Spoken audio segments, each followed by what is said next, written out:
Let me say this clearly, the FIFA World Cup 2026 format looks completely broken. 48 teams. More matches. New rules. And somehow, it feels like nobody actually understands how it works. Even hardcore football fans are confused. But here's the thing, once you see the structure, it actually becomes surprisingly simple. So in the next few minutes, I'm going to break this down so clearly, you'll wonder why it ever seemed complicated. And trust me, there's one part of this format that changes everything. First, let's start with the obvious. This is the biggest World Cup ever. Before, there were 32 teams.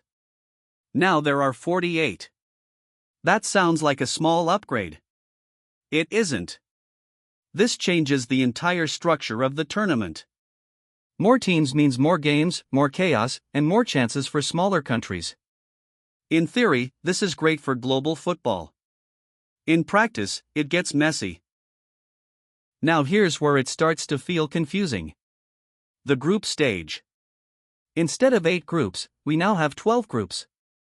Each group has 4 teams. Okay, that sounds normal so far. Each team plays 3 matches. Same as before. So you might be thinking, what's the problem?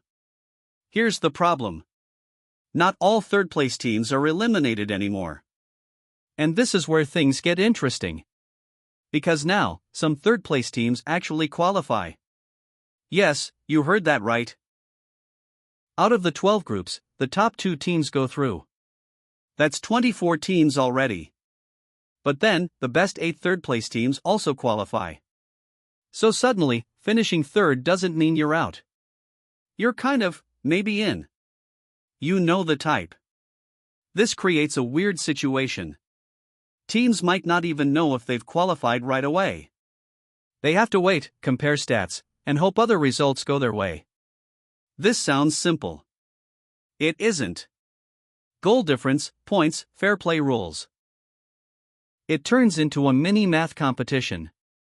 And honestly, it's a bit chaotic. Now let's talk knockouts. Because this is where the tournament gets bigger again. Instead of starting with a round of 16, we now have a round of 32. That's 32 teams in the knockout stage. Half the tournament survives. Half. So the group stage? It's still important, but less brutal than before. In theory, more teams stay alive longer. In practice, it reduces the pressure early on. But here's the twist. Once you hit the knockouts, it's pure survival. Lose one game, you're gone. No second chances. No calculations. No waiting. Just win, or go home.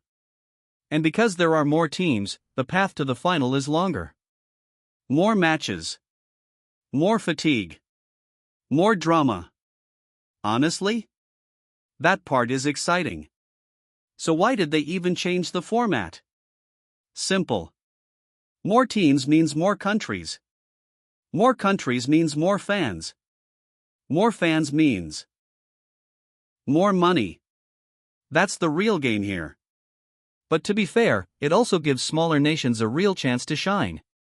And that's something football needed. So let's go back to the beginning. The format looks confusing because it is. 12 groups. Third place qualifiers. A bigger knockout stage. But once you break it down, it follows one simple idea. More teams, more chances, more chaos. And maybe that's the point. Because the real question is, does this make the World Cup better, or just bigger? If you want simple breakdowns like this, hit subscribe, because we're making sports make sense.